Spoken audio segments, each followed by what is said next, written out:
All right, and we're back. Thank you so much. If you are following through from listening to the first part of this episode, you are a G, a triple OG.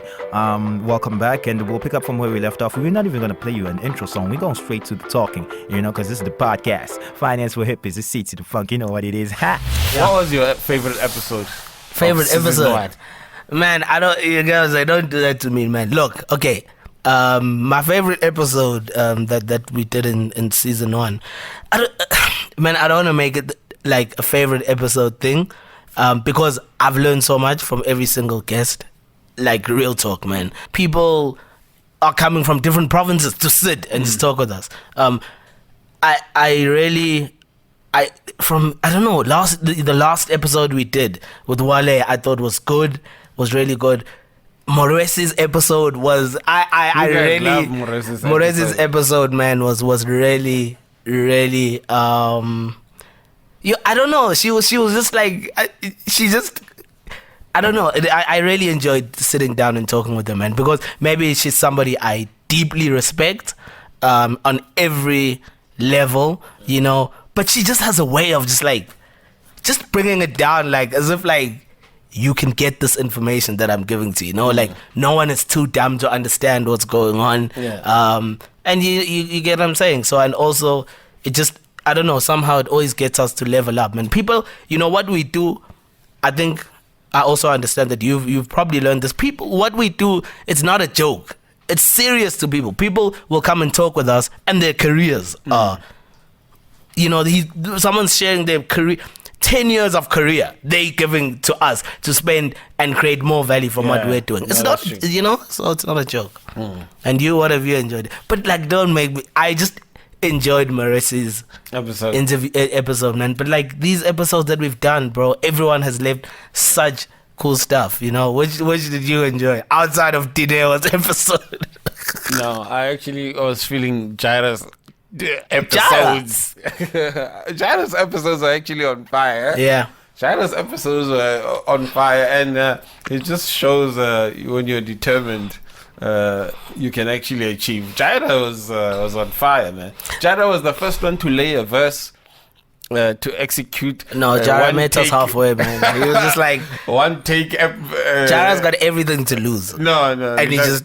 No, Jaira pulled through for us. I enjoyed the episode, actually, the discussions we have. He gave us, it was... plus, he was, working on his music, which is something around my area as well. His album was out. He was promoting, so he was really pushing hard, and, he was, he had his manager. You get what I'm saying? Yeah, I know. So it was a lot of... he came with his mom the first time. Exactly. Remember? Shout out to Jaira's mom. Shout out to Mama Jaira. Exactly. Shout out to Mama so Jaira. I found that to be quite interesting. I think it was quite honest, the stuff that he gave us, how things work out in the industry, how people... want to pay him in promotion, in exposure. So it was quite interesting. I also think, though, a challenge that we need to figure out between this season and next season, and is working with artists, man. The topic the topic that we're getting to is money. Yeah, you get what I'm saying. Money is embarrassing. It's embarrassing. It's personal, and I know, man, like I know one thing you want to do a lot is to engage with artists. And I think we've done okay, but the aim of what we're trying to do is we're consistently trying to get a balance of getting creatives to come here and just talk openly about money and things they've done well and challenges they've had and maybe tips they can give out, as well as industry professionals. I think I personally think one thing we struggled with is maybe the creative talent, getting just like artists as per se as well on board to mess with what we're doing. But I also feel like money is it's like discussing your health. I actually realized that, man. It is, man. It's like discussing your HIV. I don't know. Am I wrong with that? It's a personal thing, man. It's a personal thing. No one never wants to disclose how much they earn. Do you get what I'm saying? Like that, and how much they because public image, you look like you're hot. But I think Jaira was also like a creative, and you've been very interested with working with creatives, with your vision of where we want to take this, with the vision of where you want to take Ndarkie. And I think something we definitely have to get right with season 2 is just the involvement of other like working artists, creative guys who are in there, who are in the mix, the guys who are making mistakes, guys who are doing well, guys who are winning. But the challenge is what we're extracting from them as well. Tell me about your challenges for 2018. Me? Teeth, how was 2018 for you? Yeah? Tell me about man, last year was fucked up for TeethSwag, man. Look, man, 2018, this podcast was I was just like, it's beyond everything. I think the partnership with you, I think behind the scenes making the show, the things that you've stepped up to have been fucking phenomenal to help make this show what we're trying to make it, man. So things like that, have shown me this is just important, man. You get what I'm saying? We're trying to do the dopest shit we can do at the time we're alive. Personally, creatively, business-wise, I had big challenges with let's start creatively. Do you think 2018 was the height of your creativity? Look, man, with Wahad, I think I can look back creatively and say the things I've worked on, they're things that I'm proud to have been part of. You get what I'm saying? So if I put out things and I can sit back and be like, this thing was shit, it's like, this podcast, I'm as proud of this as the exhibition that Nedbank came on board with that's going to Harare. I'm as proud of this as I am of that, man. The augmented reality stuff that we've worked on, the disky skills. I think the last 3 episodes we've bumped just skills. We're going to shove this down your throat. Augmented reality. You better your kids the disky skills. They're hard, man. But I've been creating a lot more differently than I've been used to. And business wise, I caught the biggest ass whipping of my life this year. I had a dream opportunity with a client who looked like a dream client.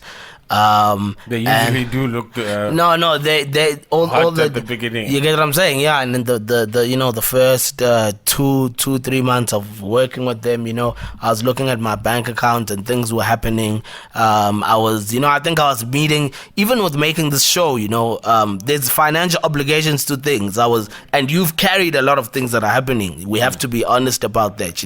I'm not some artist who has everything figured out. I think you've stepped up to a lot of challenges financially that we've had, but even in the beginning things were really going well. I tied down a big client, but I was kind of exposed in terms of experience of how to handle clients at a high level. You get what I'm saying? How to develop a system as a creative that will give clients the things that they want. What I learned heavily in 2018 is that if your shit is hot, people are gonna mess with you. You get what I'm saying? People are gonna mess with you. People want hot shit if you're confident. And I did get an opportunity with a blue chip client. You get what I'm saying? With a client who any creative agency in South Africa would have wanted to work with.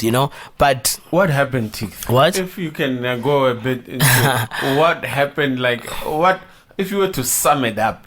What problem did you have that the hippies out there should be aware of? Generically, I think I've done a lot of stuff to put work-wise. I put my image out in a way. Certainly, like I'm happy with work that I've done. And clients buy into what you put out. Yeah. So if they've seen that, okay, cool, you've worked with Nedbank, that means you know how to manage a big brand. You manage a relationship with a big brand. You've worked with your Pro Helvetia's, you've worked with, other brands, SAP. Yeah. This is just my creative company on the side. I've did projects with SAP. So that validates you with clients, But I think the big problem was that I was, what can I say? Maybe I bit off more than I can chew. And the things that we do and we put out, they matter to people. They are important. So if somebody wants to work with you, they want to put hard-earned money on you. You have to take that responsibility. And I think my business did not have the structures in place that I needed to have. My business struggled with having the structures in place. I think we did phenomenally well because I was able to maintain the client for a good while. But where we messed up a lot was the administrative side, where I found myself now working with other creatives, and guys are now working and they're not getting paid on time. And I'm meant to do that as the leader in this situation. I'm meant to make sure that guys are paid. So when I'm working with this big client, I'm meant to make sure that before we work, paperwork, terms and conditions must be clear. And some advice that again adds to what we're doing on this show is it's I think I see so many creative projects die because of this. But because of what? Because of lack of terms and conditions being clear. So let's say the client says, I will pay you when that is done. You see what clarity do you what I think what can happen is that client says that I can pay you to do A, B. I can pay you to do A, B, C, and D, right? And then you need to kind of also, you can't just say, yes, I'll do A, B, C, and D. You have to be kind of like, okay, in order for me to deliver A, B, C, and D, I need this to be agreed on, to be clear. Do you get what I'm saying? And then I can deliver for you. And what can happen is clients will then come and they'll throw money, they'll wipe money in your like there's money, look, we have endless money. So you end up running up and down. You don't want to lose the money, you don't want to lose the opportunity because shit is so rough out here. And then you end up getting lost in that. You get what I'm saying? Next thing, you've been working for 2 months and you haven't been paid because the client is dangling money in front of you. The client's saying that they're going to pay you this money, but you have to do the work. If you had sat down earlier and been like, look, in order for me to do this work really well, I need A, B, C, and D to be intact.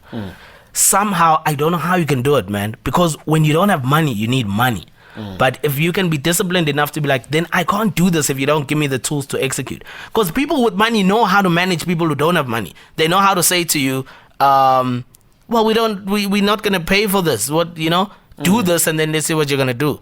Then we'll see if we can pay you. Then you don't have money. You're sitting around trying to impress the person with money, right? You're trying to impress them. Next thing, 2 months have worked and you haven't been paid for certain amounts of work. So I find myself in situations where I've now put a team of creatives into certain things and now I have to pay these guys. These guys are my friends. These guys are people I know.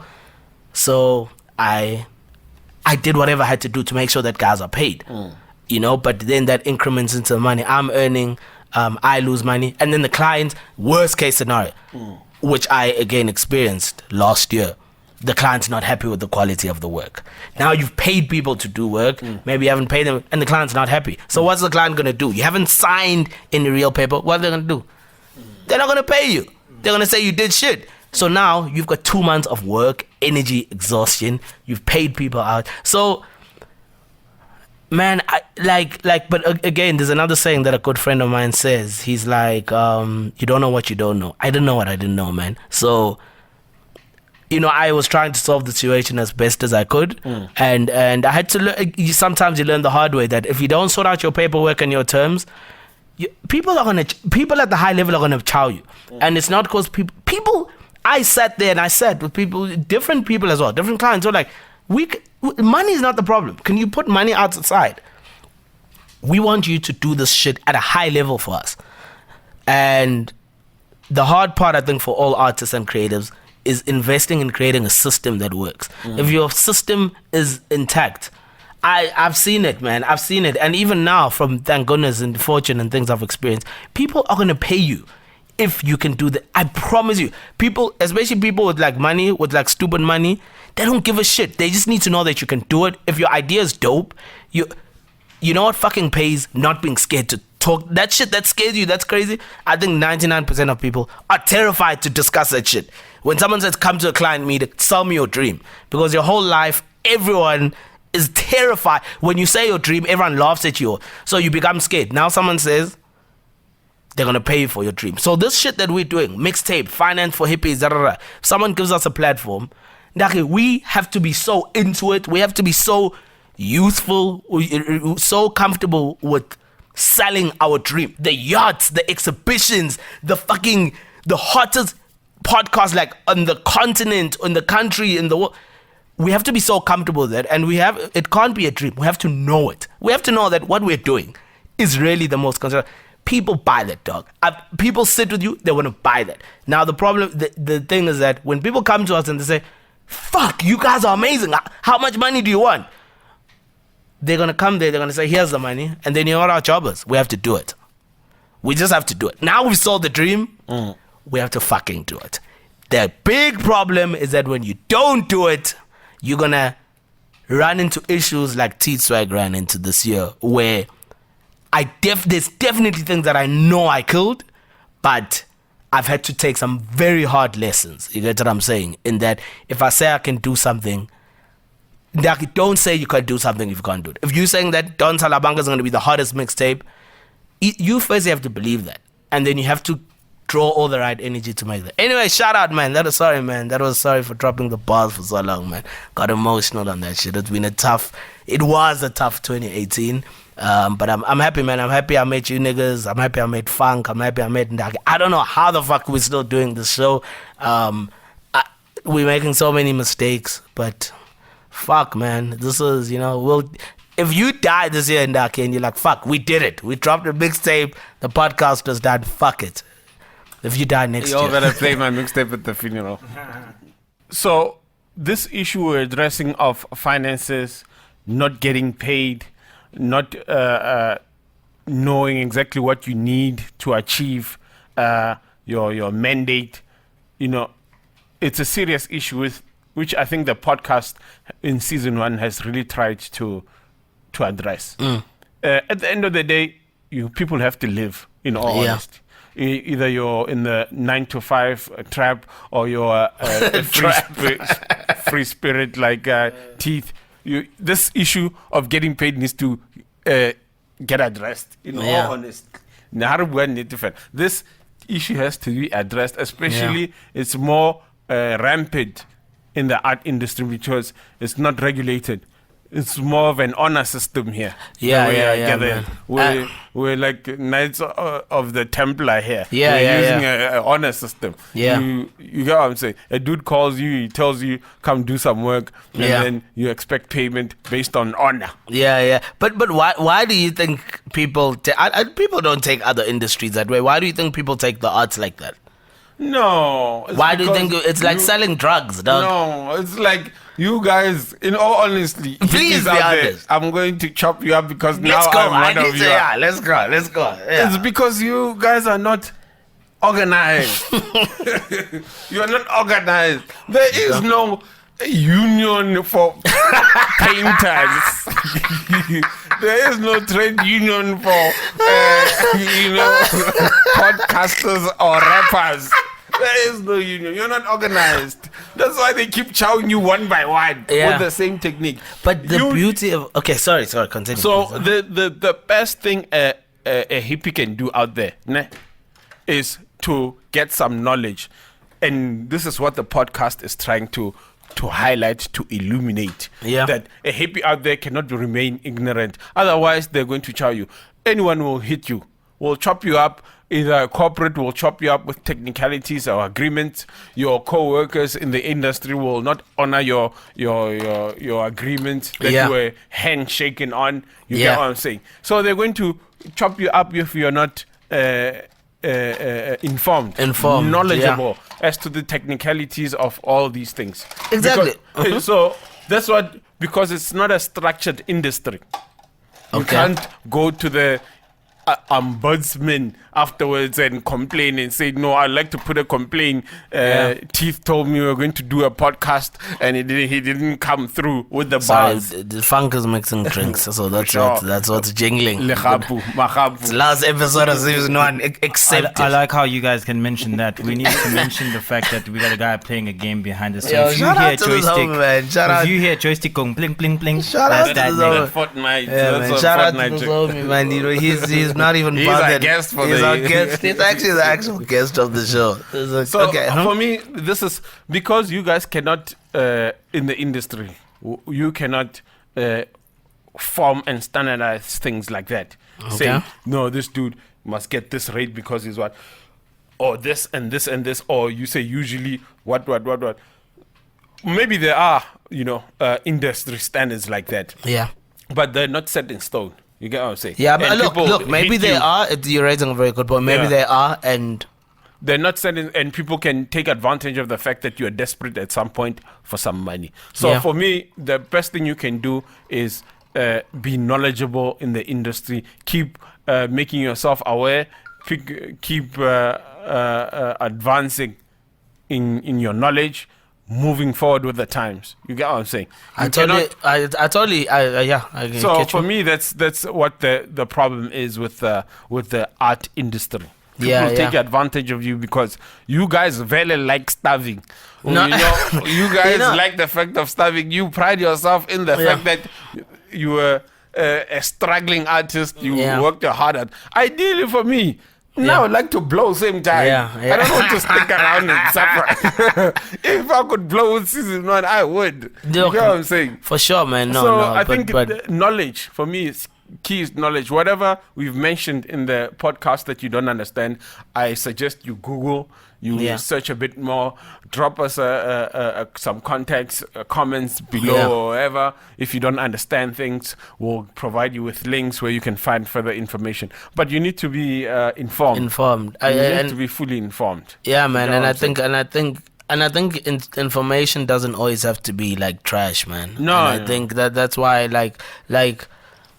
Yeah, look what you're saying. Like a lot of components about it is true, and I guess that's the perception of it. I think there's people come at like creatives and artists in a different way. I think then they just come at like almost every other industry, man. Like you're not gonna ask somebody to do work for you, without understanding that there's a financial component to what's happening. You get what I'm saying? But also, it's almost like the world.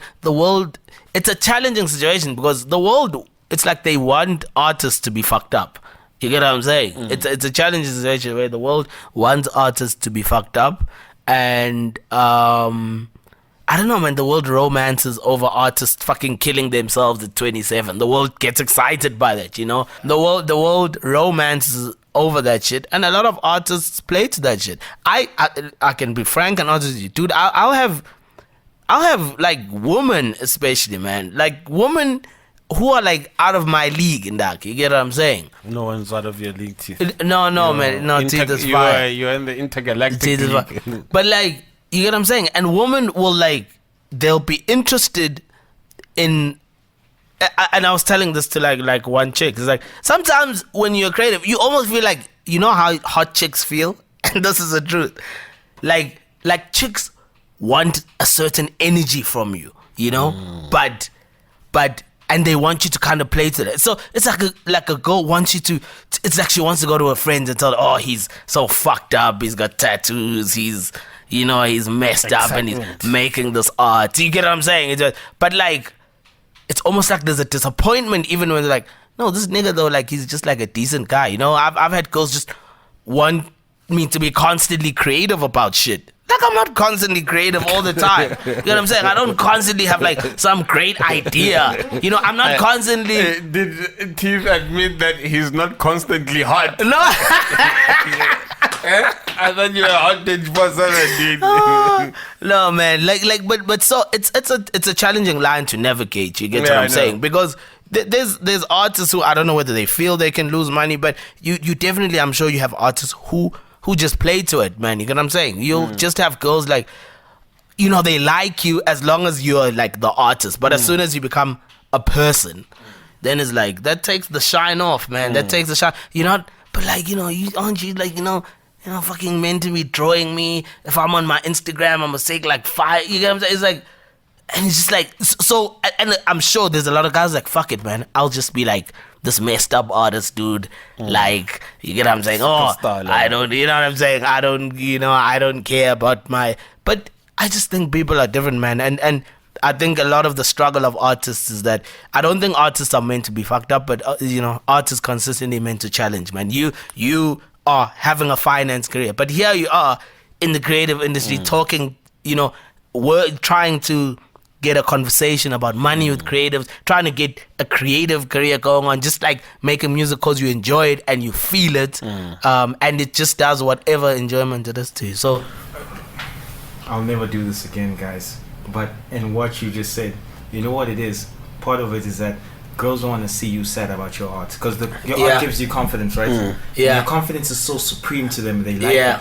But when you do make art that is unsatisfying to you or is unsatisfying to anybody else and you sad about it, that little weakness is like but like I told start you, seeing holes in your persona. But my whole thing is like I told you that this is my heart. And if anybody messes with my heart, I will be sad. But she don't expect me to be sad. She's like, oh, we are kind of. Exactly. They say they don't like my song. What do you mean? I wrote this.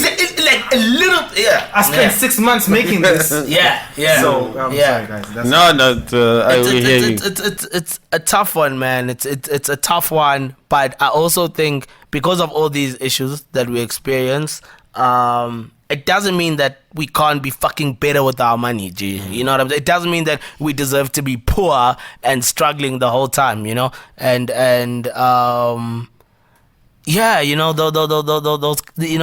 those kind of things match up. It's 2019. What do you see for finance for hippies? That's the question I had for you, man. Okay, cool. What's your question? What do I see for finance for hippies in 2019? Season 2, baby. We must give this. You know how they do Survivor. Survivor. I'm sure it's still on. Eh? Survivor. Something. They always have this little Survivor. Cape Town flag. We need season 2 needs to be finance for hippies. Something. Yeah. Look, what man, do you see what I see for finance for hippies? For finance for hippies 2019. Look, man, what would you like to achieve? I think a great battle is going to be, if people could see like our vision for what we want to do with this, man. I think the team we have on board right now is fire. Our team has got dreams. I wanna, for me, it's important that what we're creating creates a safe space for creatives to know and ask about money and understand money. I hope that it creates a safe space for us to fucking create, man. To enjoy the platform we're building, man. 2019 for finance for hippies, season 2. We're gonna do whatever it takes, man. We got work coming, but we're gonna do whatever it takes to make sure that it's dope. We're gonna get amazing people on board. We need we're gonna get amazing creatives on board, man. We need to get someone real hard. No, but like like the guests that we've had now. They're hard. They're real hard. Dude, the guests that we've had now. Super Saiyan. You gotta say the guests that we've had now have been like dude. Those people took a risk on us. They put their careers on us. Season 1. You get what I'm saying? Yo, no, he's lying. All we need is consistency. We at a high level right now. Yeah. After Wale, we at a hard level. Yeah. You're right. So all we need is consistency. You're right. Consistency And and don't have like a taxi driver out here, man. you get what I'm saying? Shout out, man. There's a hot taxi driver out there, Vank. There's a hot taxi driver out there who's making paintings right now. We want him on the show. Man. We want him on the show. But I wanna. I think, man, I also want to see you keep like growing with this, man. Growing with the show, growing with your bars, become more comfortable with being uncomfortable, and we're gonna mess with some brands, man. We're gonna mess with some brands. I think we've got an open line to fucks with some dope, fearless, brave brands with our product. But yeah, man. I just think we've got the hottest. We could potentially we got the hottest podcast, man. Fuck, man. Like we're gonna have a hot season 2. Season 2 is coming. That's what I see. What Ndarkie? So the mixtape is gonna be fire. I want to see work.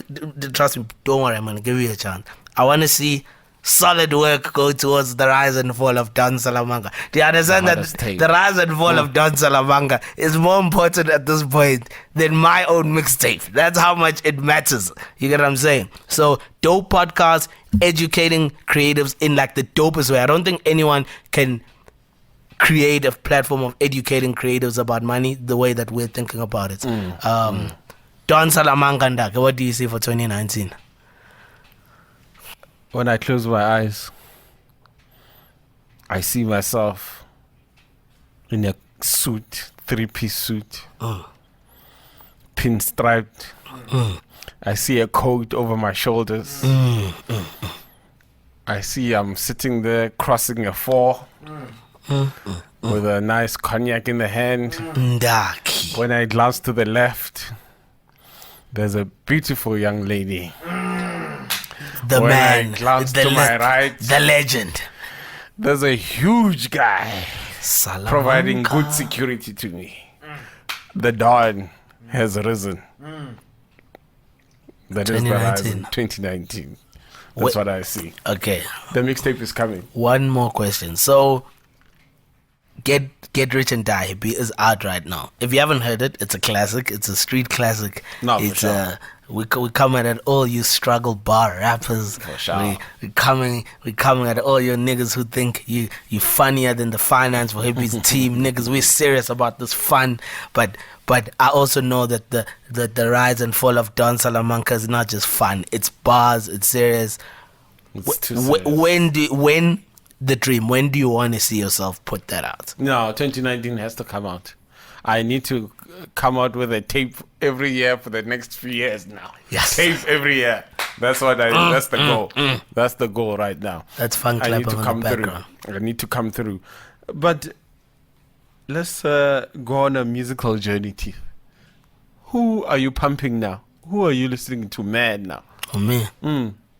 Man, I've been sending Teeth a lot of Lloyd Banks mixtapes. No. I really want to. I honestly really want to seriously give a Lloyd Banks tape like the attention it deserves. I'll definitely admit that, man. But who are you listening to? Because we had a musical conversation the other day when we were recording an episode offline. I'm listening to C-Funk. That's what I'm listening to. You know, Valentine's is coming up soon. For sure. I'm bumping that upcoming C-Funk.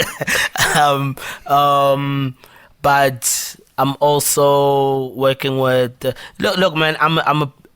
Man, this is not cool, man. I'm a big Joe Budden steez. Like, I'm not talking about like the podcast Joe Budden. You know how you are about Lloyd Banks? Yeah. I'm about Joe Budden musically, man. Joe Budden, like, musically is like, if you listen to the real Joe Budden, man, Joe Budden goes to places that rappers aren't going to, Venturing to. But musically, yeah, man. So I think The Weeknd. I'm always messing with The Weeknd. Anything The Weeknd has got out, I'm messing.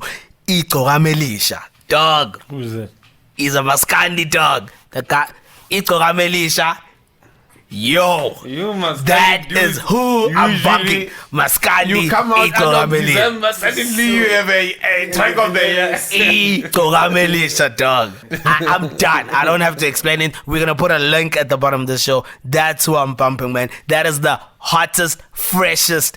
Like, I mean, he's been around for a minute, but I really got into him in 2018. That's who I'm bumping. Exactly, Ndarkie. Who are you bumping?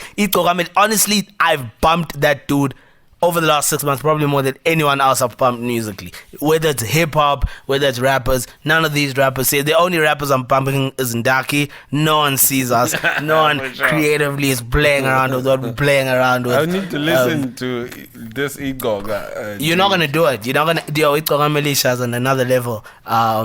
He's hot. That's who I'm pumping. 2019. Who are you looking out for? So we're obviously looking out for the rise and fall of Don Salamanca. The hippie, what get rich or die hippie is circulating amongst the followers of Finance for Hippies. Who are you looking out for this year? This year, I'm looking out for your nephew, man. What? Shit, now feel bad. Screw you, Duggar. Your nephew's on fire, man. The Don. The Don. And I endorse him because, he's a young Don. He's not fully a Don yet, but he's coming up. The track he released, what's the name? It's My Time. Also, It's My Time. That young boy is going to blow up with that track, I believe. It's him and Blue Dollar. No, produced by Blue Dollar. Yeah. The Don and Blue Dollar. Alright. No, it sounds like it did it. Watch out for that the track. The link is in below. That Shout boy is Tommy, killing it. Shout I don't want to lie to you. Yeah. The Don has his air, his bloodline is dropping some hot bars right there. Now, as a matter of fact, we feature him on our tape. Yeah, man. On the intro track of Finance for Hippies. He's fire. He's got that mad flow on there that impressed Teeth quite a lot. Oh, how did that flow go? Kind of a nation with Ndarkie and TeethSwag. The hustler need a bag. It's nice. That was hot. All right. No, that kid is. I'm very impressed with the quality. He's doing young cats music, and I don't want to knock the young cats, us 90s dudes. So they must do their thing, and we do our thing. Yeah. And then we all meet at the crossroads. Yeah. Now, watch out for Don. Yeah. And your Finance for Hippies, where are we 2019? What are we doing? I mean, we'll probably, I'm assuming, start recording whether it's maybe May around, but what are we doing? Who are we in 2019? Season 2. 2019. What's season 2? Well, bigger and better. Thank you. I'd like to thank, first of all, the Goethe for hosting us for a full season here.